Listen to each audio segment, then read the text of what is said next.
Every disaster movie begins with someone ignoring a scientist. Plants are trying to kill you. I ate a stick of butter a day. Climate change. It's an absolute lie. Carnivore diet can be so incredibly healing for the body. It's all made up, but it's good storytelling. Joining us today is the brilliant Chris Macaskill, an earth scientist with one heck of a career and journey. working alongside Steve Jobs in Silicon Valley, Because he was the dumbest man and the smartest man ever. and onto developing a passion for lifestyle medicine and plant-based living. All the prominent earth scientists I know are vegan, like me. Because the driving force of deforestation in the Amazon is for beef. This gives me sense of purpose. I just think it's so bloody important. Before we get into it, because we've got so many questions planned, are you safe in California? We're in Northern California. We're up by Apple and Google. But the fires in Southern California are pretty tragic. Having an earth science background, hearing the stories about climate scientists who kind of knew this was coming and sold their home 2 years ago, and then tried to tell their story to the New York Times. The New York Times thought the story was very interesting about why they sold their home, but they wouldn't let him talk about how this is going to get worse as time goes on. So that reality is hard for people to face. So I wanted to start with earth sciences. For those that don't know, what is earth sciences? My degrees are in geophysics, which is typically sending sound waves into the earth. So it's used for volcanology, it's used for oil exploration, it's used for earthquake research, foundational research, plumes of pollutants that go through the Silicon Valley of silver, things like that. It's just gotten me involved in big data and also gotten me involved in environmental epidemiology. Most geophysicists don't get into environmental epidemiology. That's kind of a chemistry thing to do, but I got involved in it and it really opens your eyes. You've kind of transitioned from earth sciences to tech entrepreneurship, working with Steve Jobs, to now seemingly advocating for a plant-based lifestyle full-time. Would you say that is a kind of accurate reflection of your adult work and passion? It's kind of a crazy journey, huh? How did that happen? I look back on it and say, what? It's impossible. The science and then the tech entrepreneurship and then the plant-based living, are they related? How did one lead to another? Yeah, they are. So it started in geophysics. I was 10 years in geophysics. I went to Stanford, and 4 people I knew who were grad students at Stanford died in the field of geophysics, tragically, during those 10 years. And I was having to travel to all these sort of scary locations and so on. And my family just thought, you were way too long, there's too many risks, and we can't relate to what you're doing. I had 3 sons and a daughter, and my sons were very involved in geekery, computers and all of that. So Don, my oldest son, organized a family caucus and said, Dad, why don't you go work for Steve Jobs? That would be just the coolest. I said, well, I'm 37 years old. I'm a geophysicist and I get a good income. And they're not going to hire geophysicists in California. And he just looked down at his feet, and so did the other kids. They were so disappointed. So I spent 6 months thinking about it, listening to Comdex tapes, which is a computer conference, and all the lingo about operating systems and where computing was going. And I finally decided, okay, we packed up a U-Haul truck and moved to California, rented a home without a job. And when Stanford heard I was there, they offered me a visiting scientist job for a year. And while I was there, I got a call from Steve Jobs' company, and they wanted to hire me. It's just, you couldn't make this up. So I went in for the interview, and it's like, what is an earth scientist doing here? What's a geophysicist doing here?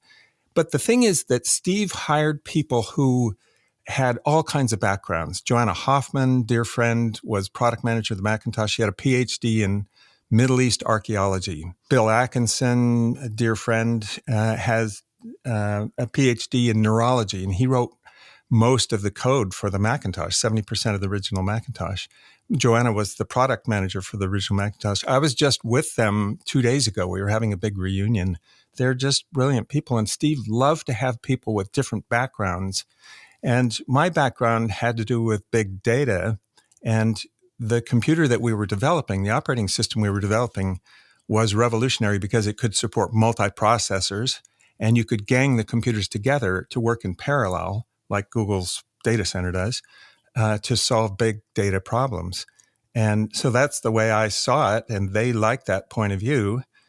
And suddenly I was arguing with Steve every day of the week. It seemed like it was thrilling. And my sons were just over the top thrilled. They just thought it was the greatest thing that ever happened to them. And they suggested it, and now it happened. Dream come true. It's pretty cool, to be fair. Yeah, amazing. I'm just so actually enthralled by your story of reinventing yourself.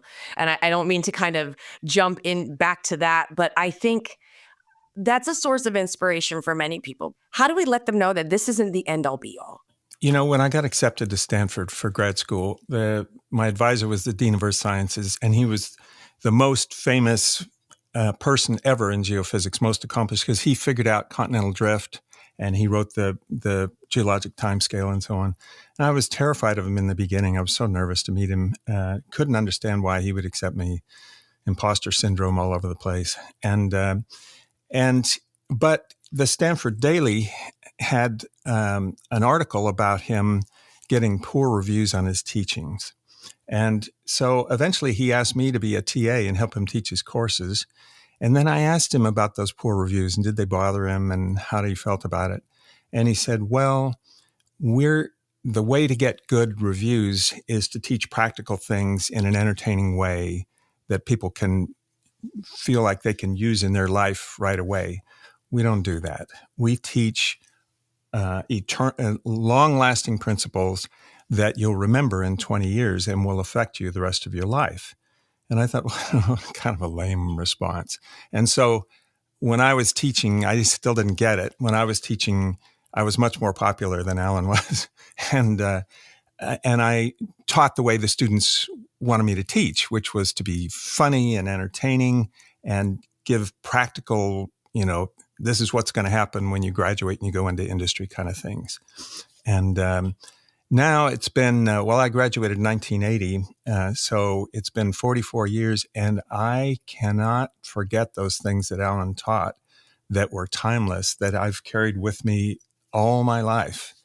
And things like he would say, it's the data point that doesn't fit that often creates a breakthrough. And I thought, oh, yeah, maybe. Well, yeah, that's happened many times in science. And you look for the data point that doesn't fit the theory, and you start diving deep in it, and it's amazing what comes out. He also said, there's thousands and thousands of papers. You have to publish or perish. And so people are turning out papers left and right. How do you wade through all that? Some people try to read all those papers and master them. You hear people like Nina Teicholz say, I've read 10,000 papers and so on.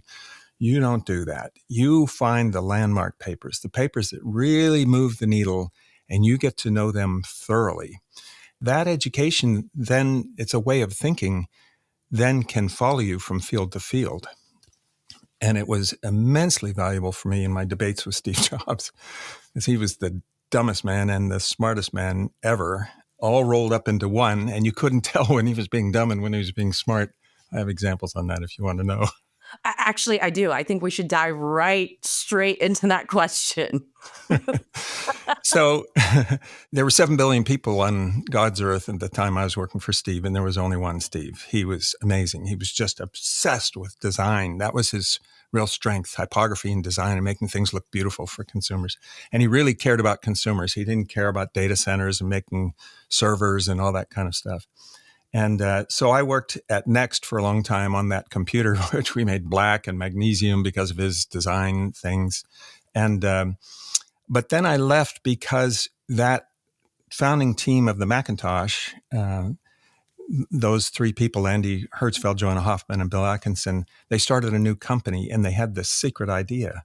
And they wouldn't tell anybody what the idea was. But because it was the 3 of them, I joined as employee number 22, and it turns out what they were trying to design was a little bit of magic in your pocket. It was a thing just like this. In fact, it was this.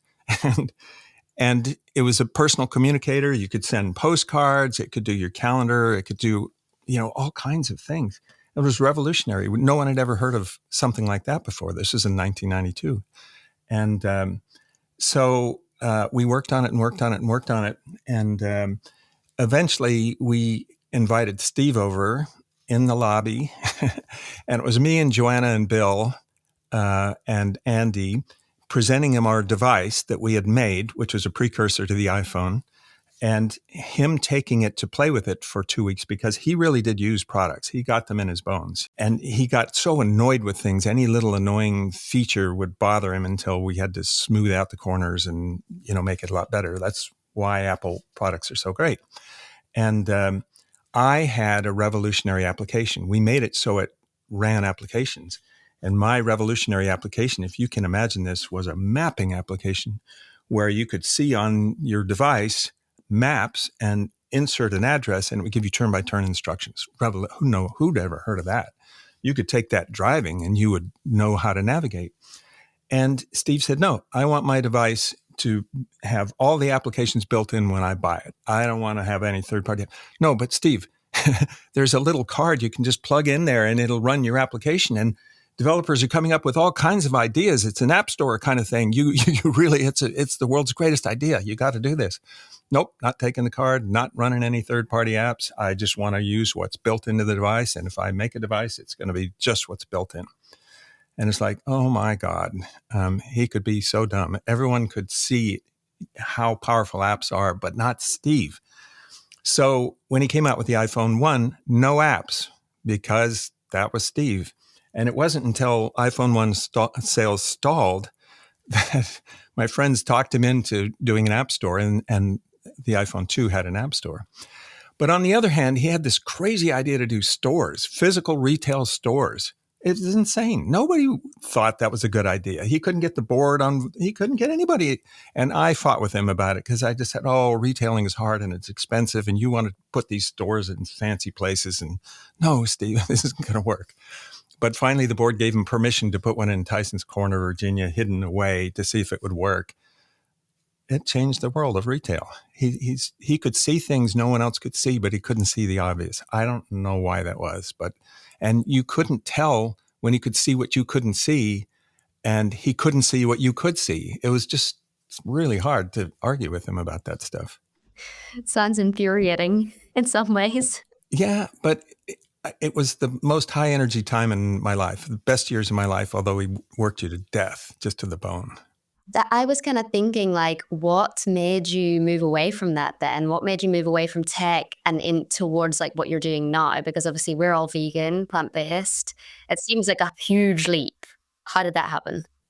Yeah, so it's my expensive retirement hobby. My wife reminds me that it's expensive.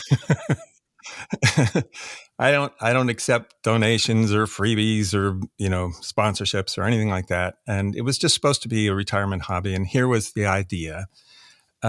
If you look on YouTube, I think my math is fairly accurate on this. 10 influencers, just 10 people, generate 80% of the nutrition views on YouTube. And they're not nutrition scientists. They're far from it. And some of them are sponsored and some of them are unemployed. They went there because they were unemployed, or the chiropractors or whatever. There's Joe Rogan, who knows why. And they're not listening to the scientists. And people aren't watching the scientists. The scientists are not good storytellers, and they don't have time for social media. They're too busy doing science. So my idea was, why don't we go find real scientists who have real accurate information and help them tell their stories? So I try to help them with the storytelling. And there's a reason for that. In the early days, Steve asked me to help him with his keynotes. So he wasn't likable in those days, and he didn't want to talk about himself. He was self-conscious about his background, so he didn't want to insert himself in the story, which is part of good storytelling, right? And but we owned Pixar, and they did really good short stories that went into the theaters and so on.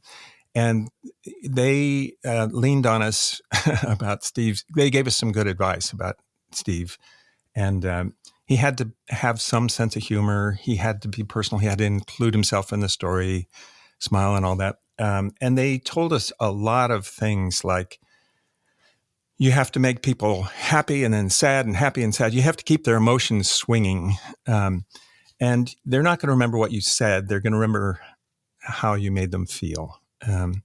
So we kind of inserted that into Steve's keynotes, and he became the greatest, based on Pixar's advice, he became the greatest storyteller the tech industry had ever seen. I just couldn't believe it. And so I've tried to do the same. You've seen my recent episode on epidemiologists.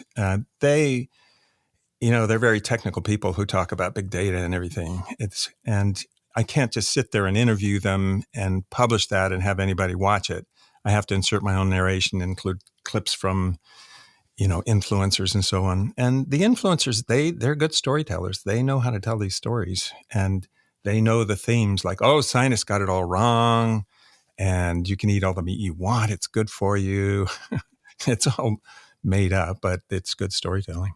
So one of my favorite series on your YouTube channel is a 3-part series about how long do health influencers live. Tell us about this and why you got into it.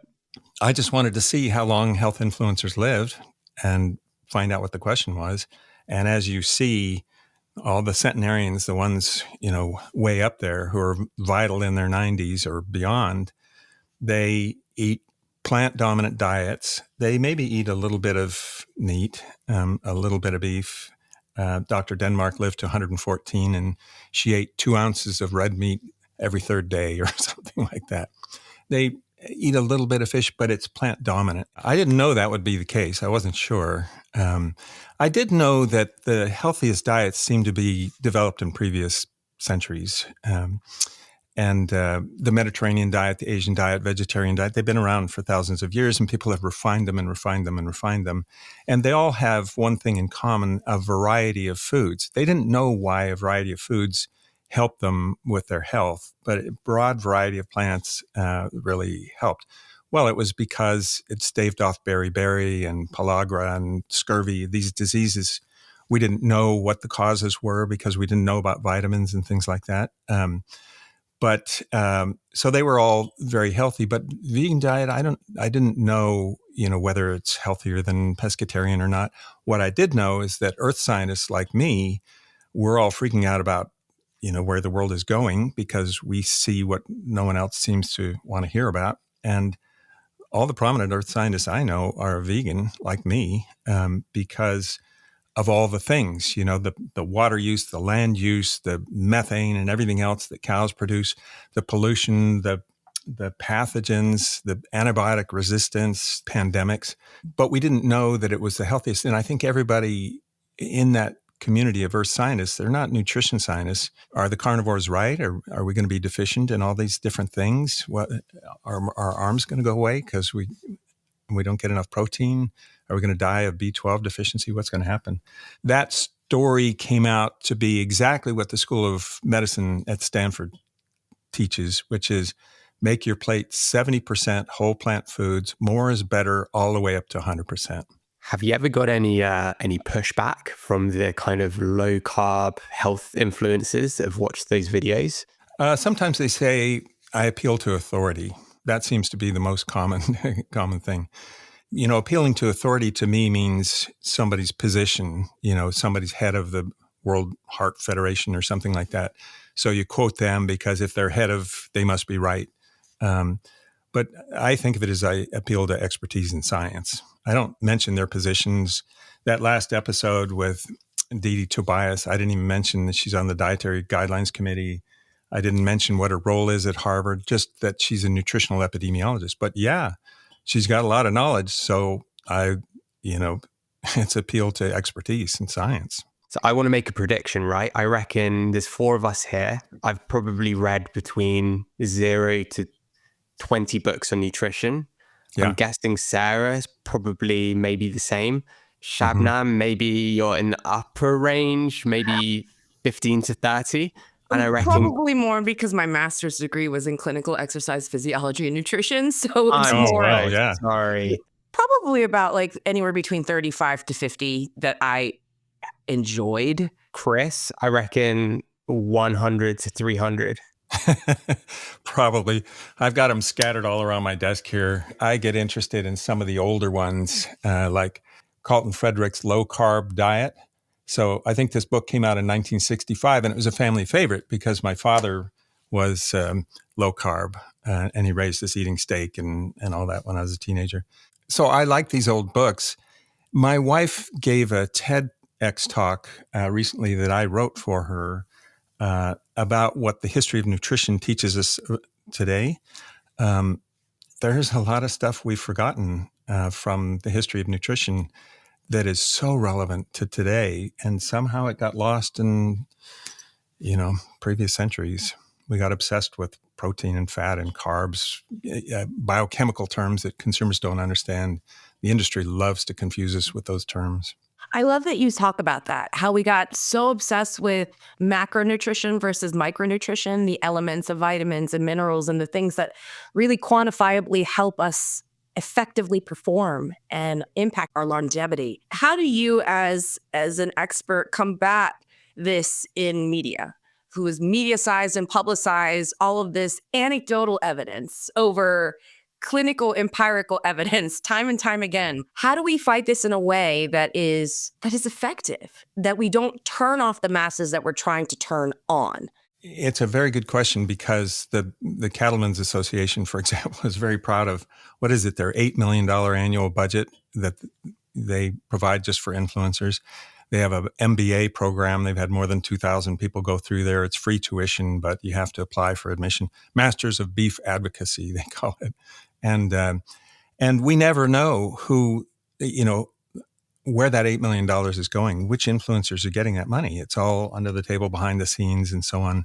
They have massive clout with the government because every state in our country has a lot of cattle ranchers. They have a very powerful lobby.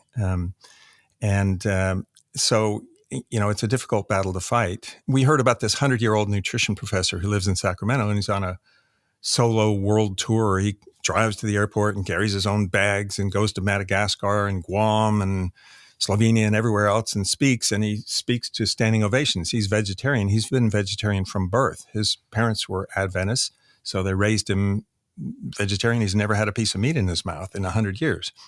And he just looks like the model of health. So we drove up to Sacramento, and rang the doorbell, and I had the camera rolling as we walked in. And then we sat him down out in the backyard and interviewed him. That interview got 2.6 million views. And you do see books like Dr. Greger's book, How Not to Die, sell millions and millions of copies. We have a bigger problem in the States, I think, than you have in Europe with misinformation and conspiracy theories and everything. But finding scientists who can tell their stories, like Dr. Scharfenberg, who's the guy we interviewed, finding people like that and helping them tell their stories, at least that's my mission. That's what I'm trying to do. And if you look at my comment section, it's just filled with people saying, I cannot believe I thought this about epidemiology, that it was fake science, that you couldn't infer cause from epidemiology. Thank you so much. And I've changed my diet, and now, my blood pressure is down.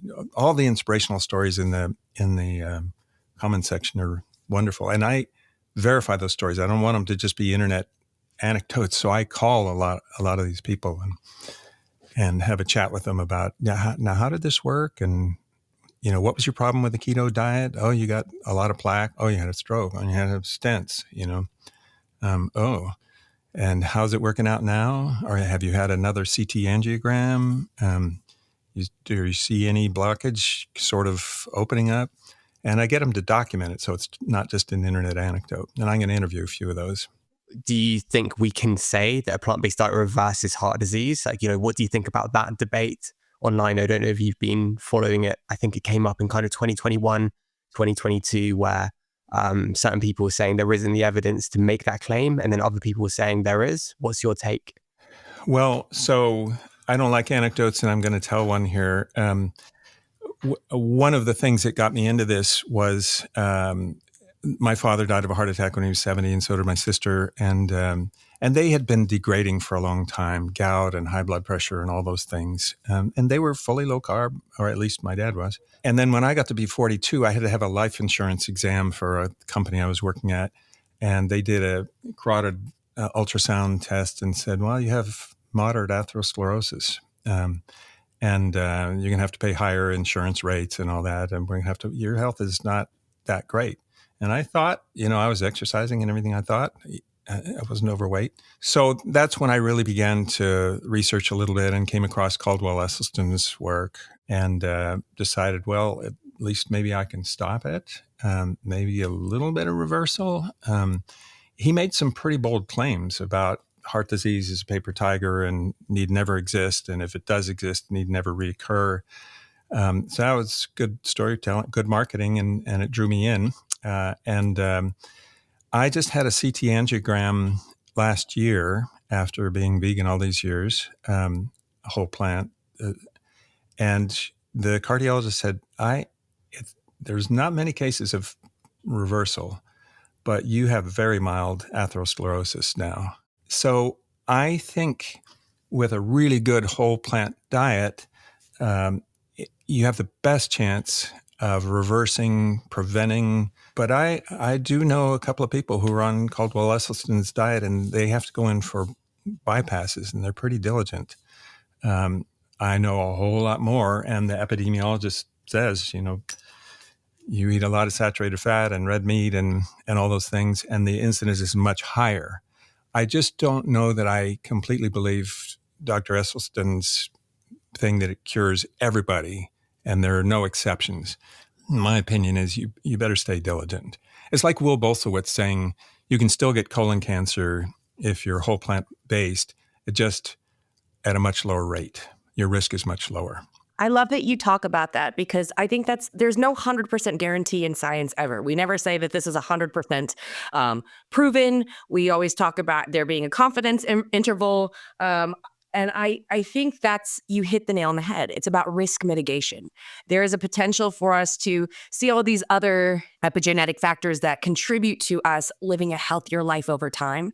It's not guaranteed. Didn't Dr. Ornish try and do this as well 15 years ago when he got the insurance companies to reimburse the Ornish program as well? But what did that take off? Like, I genuinely don't know. But I guess I haven't heard more about it, so I guess not. I don't know. I've wanted to go up to Sausalito and interview him. I like to do my interviews on location, and I just live an hour from him. So I've talked to him in the halls at conferences before. He's a very compelling guy, and their website makes it sound like they've got these clinics around, but I don't know more than that. I'd love to know more than that. There's been a theory in epidemiology for 150 years. All chronic disease is multifactorial. And it's usually 10 things, and Dean de-stresses and increases love and gets exercise. It's just not just a plant-based diet. With like all this kind of age of misinformation, disinformation, all that stuff going on, I'm wondering if you get a lot of pushback on your videos. Like, do you get a lot of trolling and people criticizing you, saying your information's not correct? Because we get it all the time on plant-based news, right? This is false information, and the person saying it has no clue what's real and what's not. Like, how do you deal with that kind of stuff? Yeah, so I spend a lot of time in the comments section and on Twitter, X, and it's where people are. So the beef industry is very proud of, their command center. Whenever you or I publish a video, their command center goes to work and they unleash the trolls. And yeah, you can see the industry talking points in there. It's very difficult to know what's a bot, and it's going to get worse with AI, and what's a real human. But I like to hear the arguments, and I kind of get a kick out of them. We have a comedian, Jimmy Kimmel, who loves to have this segment, Reading Mean Tweets. I'm going to do an episode on reading mean tweets about me. And I just kind of get a kick out of it. But most of that I interpret as industry talking points. They're appealing to emotion without any kind of facts and things like that. And so, I like to call them out and say, can you provide some data on that? What's your, and they never can. Do you respond with data yourself, or do you just kind of let them shoot themselves in the foot type thing? So Ed Winters in his Socratic method, asking them questions, and exactly. Watching them twist in the wind, trying to answer those questions. I kind of like that. So I like to respond with a question when I can. But I have a whole series of charts that I keep and diagrams and everything that I can post, and that usually shuts them up. It's harder to do on YouTube because they don't allow, images being posted in there. But on Twitter, you can shut a lot of people up quickly with a really clear chart. I like that. So, I need to develop a little folder of charts. yeah. I mean, there's some people who are just, Nina Teicholz, you know what she's going to post every single time. And it's like paper mache. When you try to push on it, it all falls apart. And so she's really upset with me. And I have to speak at a low-carb conference. And what do you think the beef industry command center will be thinking of that? Well, it'll be interesting to see if they post my speech. They do post speeches from other people. Dave Feldman runs the conference, and I have hosted him on my show. He likes to hear other points of view. Well, he's going to hear another point of view. And Ken Berry's going to be in the audience. He's one of the 10 popular influencers who generate 80% of the nutrition views on YouTube. He's going to be in the audience. Nina Teicholz is going to be in the audience. I wish I was there. I would love to be there. Wait, what conference is this? Where is it? And I need to be there. Sarah, can we get a flight to this conference? Hey, Chris, we'll film it. We'll vlog it. We're going to be there. I think you could probably attend. You can just sign up. There's a couple of people who helped me with Viva Longevity, and they're coming. They want to have a front row seat. And so it's called the COSI Conference, COSCI. It's run by Dave Feldman. It's a low-carb conference in Las Vegas. I'm in Las Vegas. No, don't joke. Oh, you are? I just moved from Los Angeles to Las Vegas, so I'm not kidding. Oh, fantastic. Oh, let's absolutely do that. So there are two things. They've given me 29 minutes to speak. And then there's a 90-minute debate between me and Peter Ballestead. He's got a PhD in forage management, basically nutrition for cattle, I think. And he's, low carb down under. He gives these popular speeches and everything about how protein is not protein. You have to have animal protein. And there's some crazy thing about nitrogen balance and the DIAS score and everything else. And cows are good for the environment. And, enteric, methane is part of a cycle. It's nothing to worry about. Cows don't add to global warming, blah, blah, blah, blah. So Dave you set this up as a very formal debate. Peter had to give me 7 papers that'll be his talking points, and I had to give him 7 papers. And then we each get 14 slides where we can call up Dave and say, show slide number 7 or something like that. Anyway, it's in front of this not exactly warm to me audience, because I've done some episodes debunking some of them, like Nina Teicholz. She just cannot stand me. And I imagine there'll be a lot of cheering and clapping for Peter. It's hilarious. Probably some booing for me. But I think it's hilarious. I'm interested in doing it. You're literally going into the lion's den.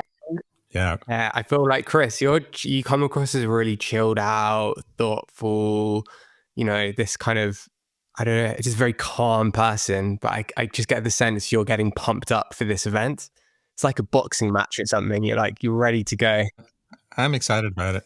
So I don't know how good a debater I am, but I did spend years debating Steve Jobs, like every day I went to work.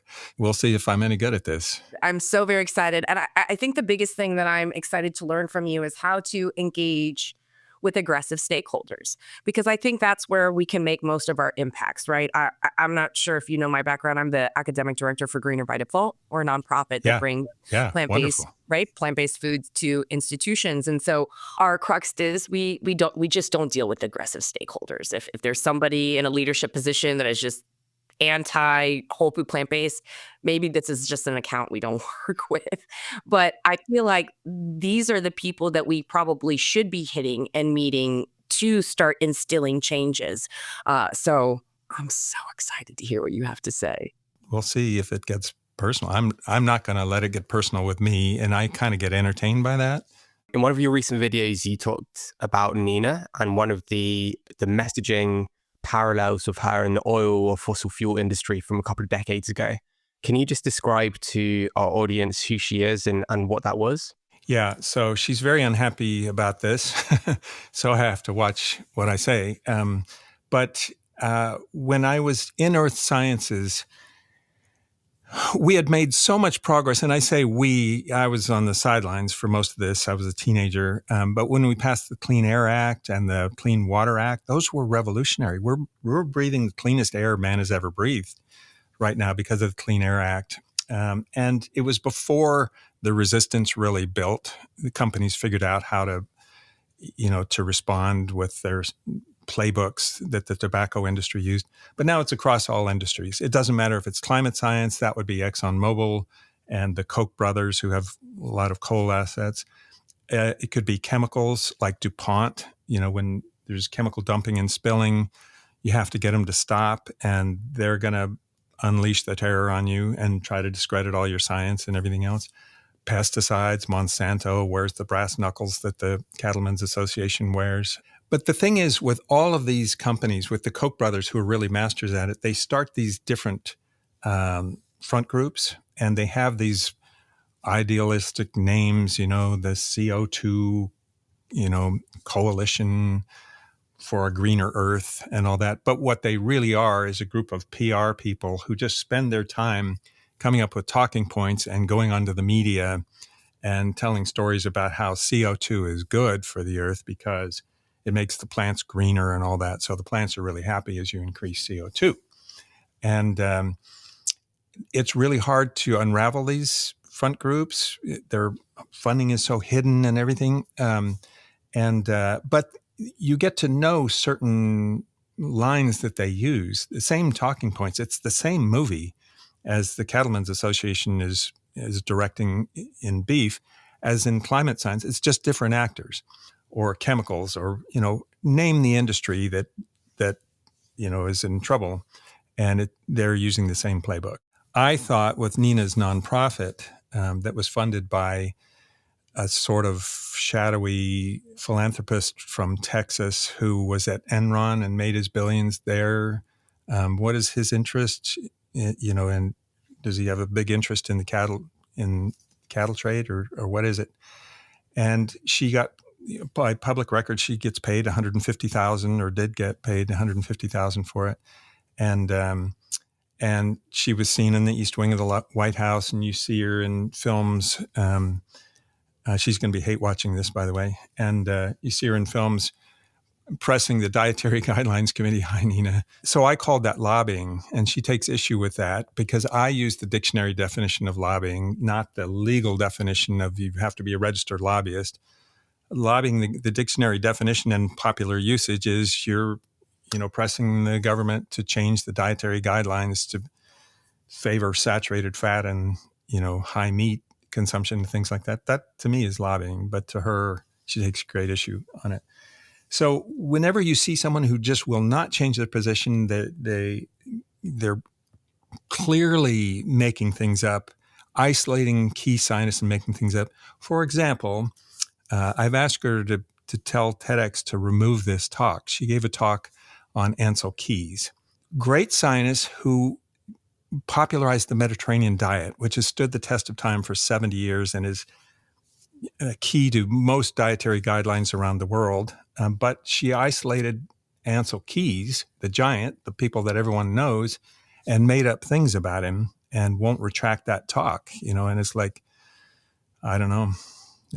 To me, it's evil, but she's going to threaten me for saying that probably. Last question here. What are your plans with Viva longevity over the next year, 2, 3, 5 years? I'll do this as long as I can. I would rather do a channel on something happier like, space or AI or photography or something like that. It would get more views. I did have a photography channel when I started SmugMug, and we would get millions of views for some of the stuff that we did. It was so much fun, and we didn't get any trolls. The beef industry wasn't after us and so on. But this gives me sense of purpose. I just think it's so bloody important. It's important from an earth science point of view. It's important from a human health point of view. It's important for the animals. Oh my gosh, what we're doing to the animals. So it's not that I'm an ideologic vegan, but there is no one on this planet who's happy about the way industrial agriculture is going. That includes Peter Ballestead, who I got a debate in 2 weeks. That includes Sean Baker. It includes everybody. Nobody wants to see chickens bred and raised that way. No one wants to see CAFOs for beef and pigs and things like that. It's unanimous across the world. So that's not an ideological vegan stance, I don't think. Amen to that.